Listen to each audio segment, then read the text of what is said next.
Welcome to all. ഇന്ന് നമ്മൾ discuss ചെയ്യാൻ പോകുന്നത് 2022 സേ പരീക്ഷയ്ക്ക് ചോദിച്ച profit and loss appropriation account എങ്ങനെ പ്രിപ്പയർ ചെയ്യാന്നുള്ളതാണ്. ക്വസ്റ്റ്യൻ നോക്കാം. Neethu and Susha are partners in a firm sharing profits and losses in 3:2. അപ്പോൾ അവരുടെ profit sharing ratio 3:2. Their capitals 1,80,000 on 1st January 2020.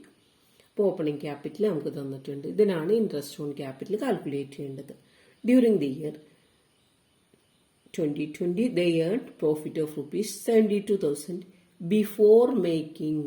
Before എന്ന് പറയുമ്പോൾ നമ്മളോടിപ്പോൾ profit and loss appropriation account prepare ചെയ്യാൻ പറഞ്ഞില്ലെങ്കിൽ നമുക്ക് എന്ത് ചെയ്യണം?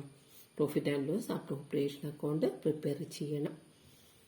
Before making the following adjustments. ഇനി എന്തൊക്കെ അഡ്ജസ്റ്റ്മെന്റ്സ് നോക്കാം.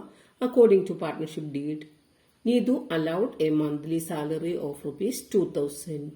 മന്ത്ലി സാലറിയാണ്, അപ്പോൾ നമുക്ക് 2,000 × 12 ചെയ്യണം. And Susha allowed a yearly commission of 25,000. Yearly എന്ന് പറഞ്ഞിട്ടുണ്ട്, നമുക്കൊന്നും ചെയ്യേണ്ട ആവശ്യമില്ല. There also be charged interest on capital 5% per annum. Interest on capital, അതായത് 1,80,000 ആണ് നമുക്ക് ക്യാപിറ്റൽ തന്നിരിക്കുന്നത്, അതിന്റെ 5% കാണണം. Interest on drawings 5% per annum in respective of the period. During the year their drawings were, നമുക്ക് അവരുടെ ഡ്രോയിങ്സ് തന്നിട്ടുണ്ട് 20,000 10,000. അപ്പൊ അതിന്റെയാണ് എന്ത് ചെയ്യേണ്ടത്? നമുക്ക് ഇൻട്രസ്റ്റ് ഓൺ ഡ്രോയിങ്സ് കാൽക്കുലേറ്റ് ചെയ്യണം. Prepare profit and loss appropriation account for the year ended 31st December 2020. ഈ problem എങ്ങനെയാണ് ചെയ്യാന്നുള്ളത് നോക്കാം. നമുക്ക് ഈ പ്രോബ്ലം ആൻസർ ചെയ്യാം. അപ്പം നമ്മൾ ഡെബിറ്റ് അതുപോലെ തന്നെ ക്രെഡിറ്റ് എഴുതുന്ന എങ്ങേയറ്റത്ത് ഡെബിറ്റും ക്രെഡിറ്റും കൊടുത്തു. Profit and loss appropriation account for the year ended 31st December 2020. നമുക്കിത് പ്രിപ്പയർ ചെയ്യാം. അപ്പോൾ ക്രെഡിറ്റ് സൈഡിൽ വരുന്ന ഐറ്റം ഏതാണ്? ഫസ്റ്റ് ആയിട്ട് നമ്മൾ എഴുതി നെറ്റ് പ്രോഫിറ്റ്.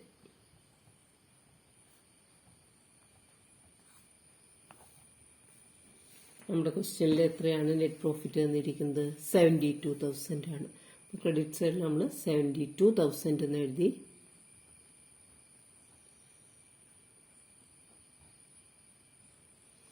നമുക്ക് ക്രെഡിറ്റ് സൈഡിൽ വരുന്ന ഐറ്റം ഏതാണ്? Interest on drawings.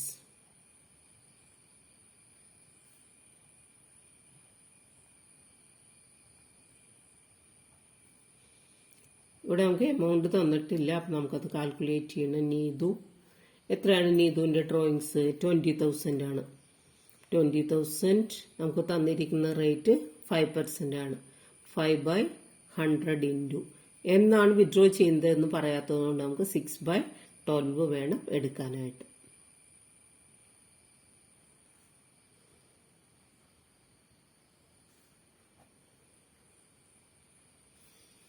ഇനി ഇത് നമുക്ക് 500 എന്ന് കിട്ടും.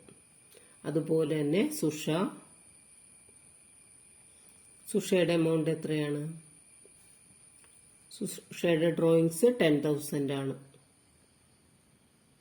10,000 × 5/100 × 6/12. നമുക്ക് പീരീഡ് പറയാത്തതുകൊണ്ടാണ് നമ്മൾ എന്ത് ചെയ്തത്? 6/12 എന്ന് എടുത്തത്. നമുക്കിവിടെ 250 എന്ന് കിട്ടി. ഇത്രയാണ് ക്രെഡിറ്റ് സൈഡിൽ വരുന്ന ഐറ്റംസ്.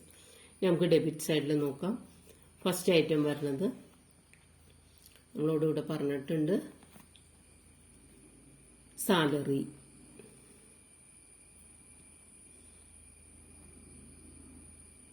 നീതുവിനാണ് സാലറി കൊടുക്കുന്നത്. അപ്പൊ എത്രയാണ് എമൗണ്ട് നമ്മളോട് പറഞ്ഞിരിക്കുന്നത്? 2,000 പെർ മന്ത്. 2,000 × 12.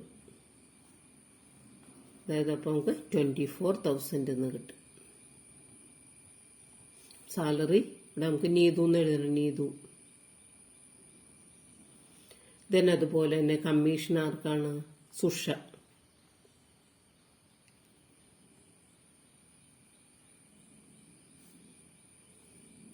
സുഷയുടെ കമ്മീഷൻ ഇയർലി കമ്മീഷനാണ് തന്നിരിക്കുന്നത് 25,000. പിന്നെ നമുക്കിവിടെ വരുന്ന item interest on capital.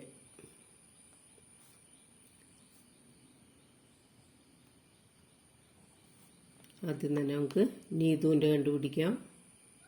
നീതുവിൻ്റെ capital 1 lakh ആണ്.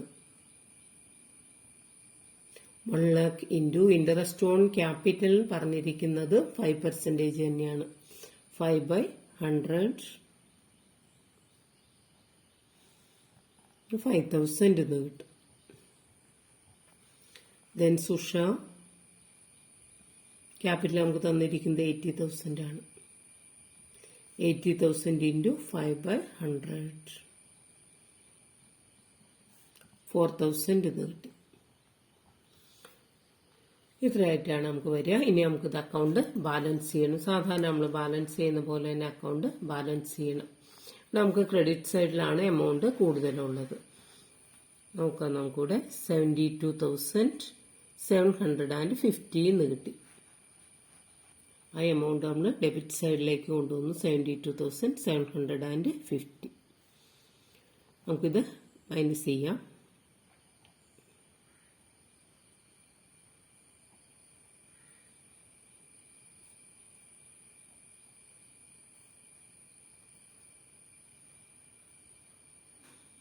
$14,750 ആണ് നമുക്ക് കിട്ടിയിരിക്കുന്ന ബാലൻസിങ് ഫിഗർ.